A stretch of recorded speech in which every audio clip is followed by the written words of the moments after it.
Yeah, it's devastating. Absolutely devastating. It's probably the biggest game changer that could happen in the league. I think he's the best player in the league. He's obviously City's best player, and he's the most important player for City. I don't think there's been a player that I can think of who's kind of like been the main man for a team as much as Rodri has been, particularly over the sort of last 2 or 3 years. You look at the stats when he plays and you look at the stats when he doesn't play. Man City are a completely different team.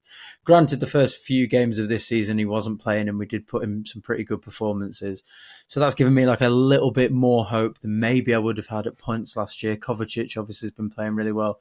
Gundogan's come back, but Rodri's the main man. I think without him, I don't know. I don't want to say hands the title to Arsenal because I don't think that's the case at all. Because I still think City are a much better team, but I think it gives them a massive, massive boost, and it's just devastating that he's out.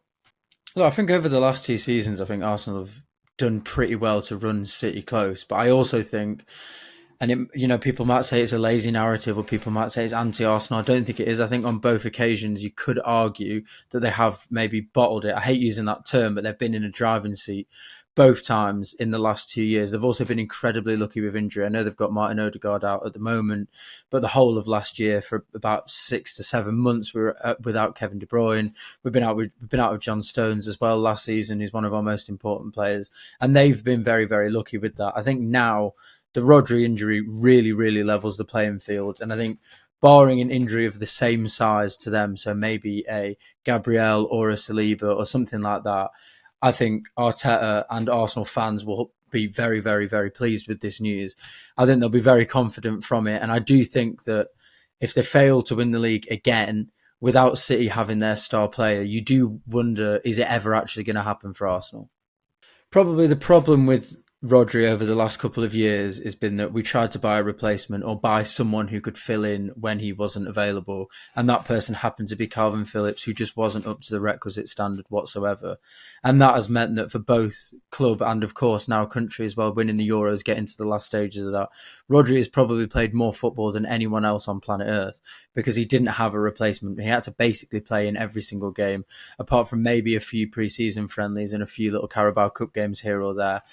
So I think that's definitely damaged him. I think the point that he makes about playing too much football is just a really good point anyway. I think it's absolutely ridiculous, the amount that they put through. And people will always say, like, oh, yeah, but I could do that for 200 grand a week. But, like, well, you couldn't, though.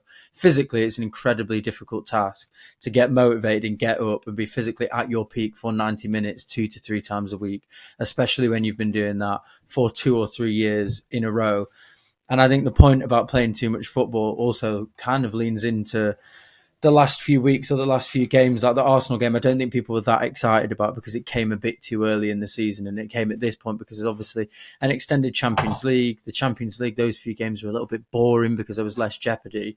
So I do think from a fan point of view, there's too much football. I think from a Rodri and the player point of view as well, I think we're going to have to start protecting the welfare of the players, because even if you don't care about them, and even if you think they're overpaid whinge bags, which is completely valid if that's your opinion, it lessens the quality of the games because the players are not machines. They are going to be physically tired. And you could kind of see that yesterday, particularly in the second half. Yeah, I mean, we're a completely different side without him. As I mentioned before, like the first few games of the season, he hasn't been playing. Obviously, West Ham away was probably the toughest of those fixtures, and Kovacic slipped in, and he has been playing particularly well. He's absolutely fantastic, Kovacic. But what he doesn't have, which Rodri has, is he's obviously not quite as good defensively anyway, but he also doesn't have really any attacking spark. He's like a little bit of a crab, Kovacic. He only passes it sideways or occasionally will pass it backwards. Gundogan could fit in to that role, I guess, but he's a little bit old now. Obviously, we didn't want him 2 years ago, and then we've brought him back. Now it seems like a bit more of like a vibe signing than actually because we really needed that type of player, and he's getting on, as is Kovacic. So I think we're not as good without Rodri. Against Arsenal, they're probably one of the worst teams that you want to play when you haven't got your best player in that main sort of figure. I think a lot of the games will be fine. I think a lot of the games last year we could have played without Roger and we still would have won. I think the sort of home games, particularly against the sort of lesser half of the Premier League, I think will be fine. I think when it comes to the Champions League, when it comes to the big games, your Man United's, maybe your Chelsea's, even Arsenal away, of course, even Spurs, who we always struggle against. I think that's when you're really going to see the sort of absence of Rodri. But I guess overarchingly, really, we've had this before. City have had this before under Pep Guardiola over the last 6 or 7 years. We didn't have a striker and everyone was panicking. He put Phil Foden in this false nine position and we won the league. So Pep Guardiola is an absolute master of making a puzzle out of jigsaw pieces that don't fit, and he's just going to have to do it again. How he's going to do it, I'm not sure at this point, but there's no reason why he can't because he's done it so many times. Yeah, first slip up of the year, I think that one. I think I'd kind of had that earmarked anyway when I sort of looked at the fixtures. It's a really, really difficult fixture. They'll probably be coming off a bit of a high, scoring a few late goals of late. They're not, probably as good as they were a couple years ago when they got into the Champions League.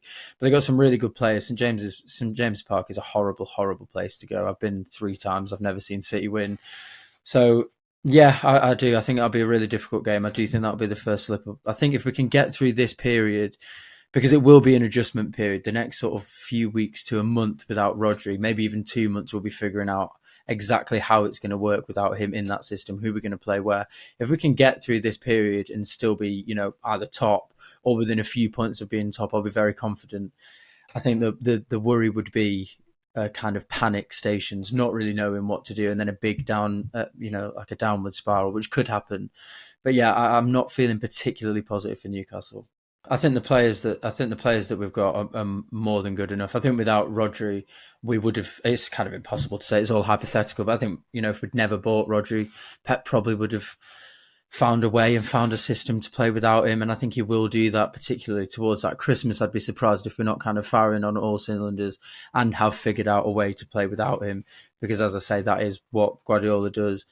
I also think that we're probably quite lucky that this hasn't happened just after January. So we have actually got a whole transfer window to go into now, whether that be a loan or a signing. I'd be quite surprised if we don't try and bring in some reinforcements because we don't, as I said, have a natural 6 replacement. So it is obviously going to be very, very difficult. I think you bet against City at your own peril, don't you? There's still the quality in that side. You've got an incredible defence. You've got De Bruyne, you've got Foden, you've got Haaland, who's been an absolute beast this season.